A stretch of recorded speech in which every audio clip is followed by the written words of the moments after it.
Hey lads, we're reacting to an article on Sports Illustrated titled "Re-signing Kelsey Mitchell is the no-brainer for the Fever." It is the biggest no-brainer. I'm just putting it right here right now. It is the biggest no-brainer in the history of no-brainers. Because worst case scenario, if she doesn't want to come back or the Fever don't want her back, you sign her and you trade her. You do not let an all-W first-team player walk for nothing. That is the dumbest shit any... To its credit, the article does introduce one argument that deserves serious examination: defense.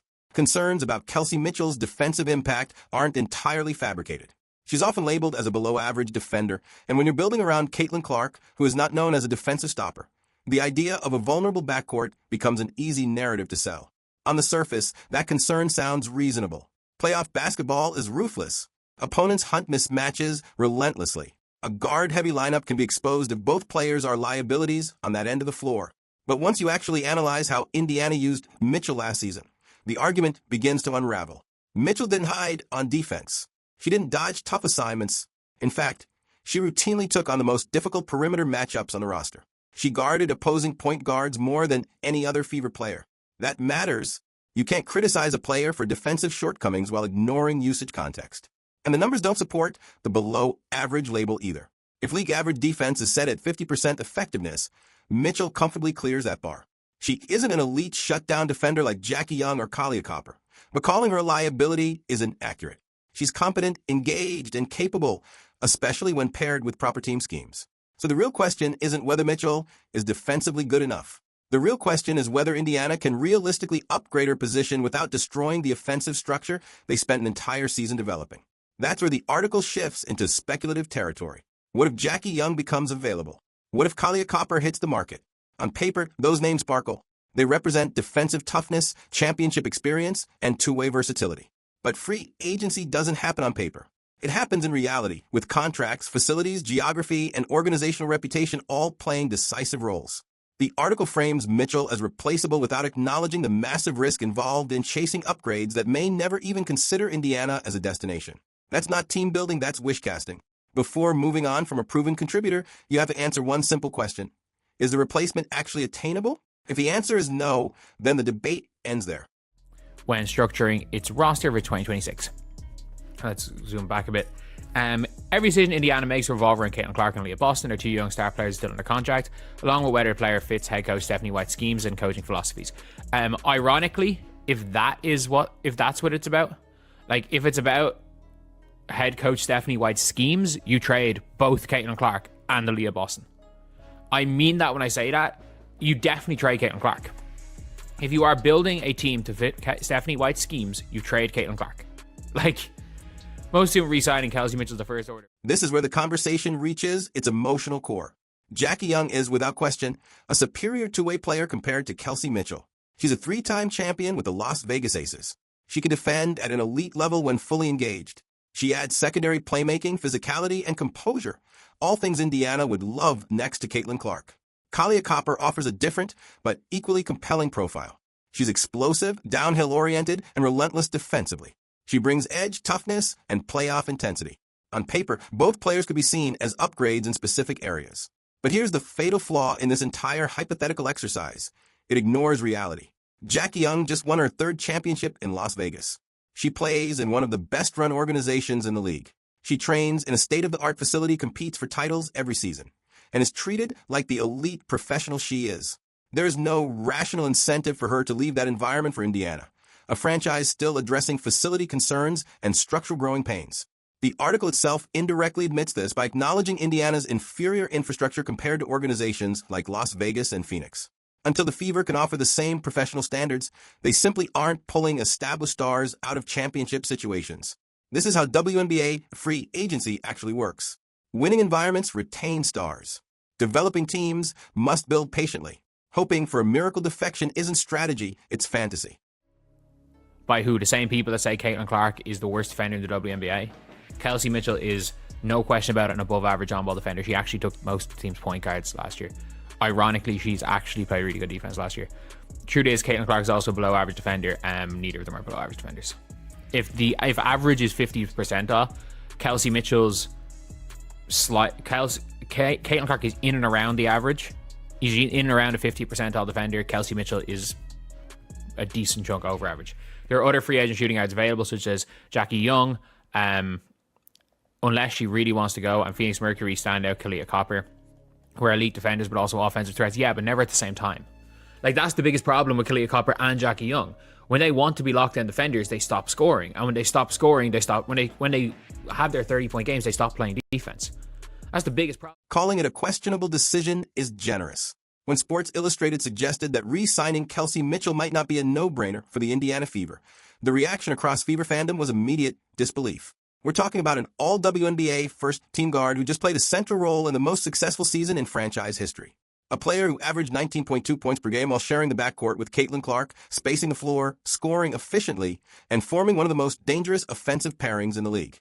Framing her return as debatable feels disconnected from what actually happened on the court. Mitchell's value isn't theoretical. It's proven. She didn't need the ball constantly to impact games. She punished defensive overhelp, thrived off movement, and gave Clark the secondary scoring threat that prevented defenses from collapsing entirely on the rookie phenom. Chemistry like that doesn't appear overnight. Indiana spent an entire season building offensive rhythm, role clarity, and trust. Walking away from that continuity in pursuit of a hypothetical upgrade is a dangerous gamble, especially for a team still defining its identity. The main argument against Mitchell centers on defense, and while it deserves discussion, it doesn't hold up under scrutiny. Mitchell is often labeled a below-average defender, but that label ignores context. She routinely took on the toughest perimeter assignments and guarded opposing point guards more than anyone else on the roster. Measured honestly, she grades above league average. She isn't an elite stopper like Jackie Young or Kalia Copper, but she's far from a liability. More importantly, the Fever must ask whether any defensive upgrade is realistically attainable without sacrificing the offensive balance they've already established. This is where the Sports Illustrated proposal drifts into fantasy. Jackie Young is objectively a superior two-way player, but she's a three-time champion in Las Vegas, playing in a state-of-the-art facility, competing for titles every season. There's no logical incentive for her to leave that environment for a rebuilding franchise still addressing infrastructure issues. Kalia Copper presents a slightly more plausible scenario after a disappointing season in Phoenix, but even there, the Mercury offers stability, culture, and a professional ecosystem Indiana cannot yet match. Letting Mitchell walk on the chance that one of those players might choose Indiana isn't strategy. It's risk without leverage. The only scenario where moving on from Mitchell makes sense is through a controlled sign-and trade that returns significant assets while securing a proven two-way replacement. Absent that certainty, re-signing Mitchell isn't just the safest option, it's the smartest. This decision isn't about chasing the best name on paper. It's about protecting what works, building on momentum, and understanding that fit, chemistry, and continuity are competitive advantages. For the Fever, Kelsey Mitchell isn't the problem to solve. She's part of the solution. But not at the same time. They can do one or the other. It says here, they might have the same offensive upside as Mitchell, but defense would make Fever more well-rounded and less reliant on winning games via their shootout. First of all, Kalia Copper is not leaving Phoenix. Until Indiana are able to get their facilities in check, which is not going to happen for next season, you're not going to be able to take any of the players that are in Phoenix because of the way they're being treated as pros. Indiana, they have their own facilities, but they're not great.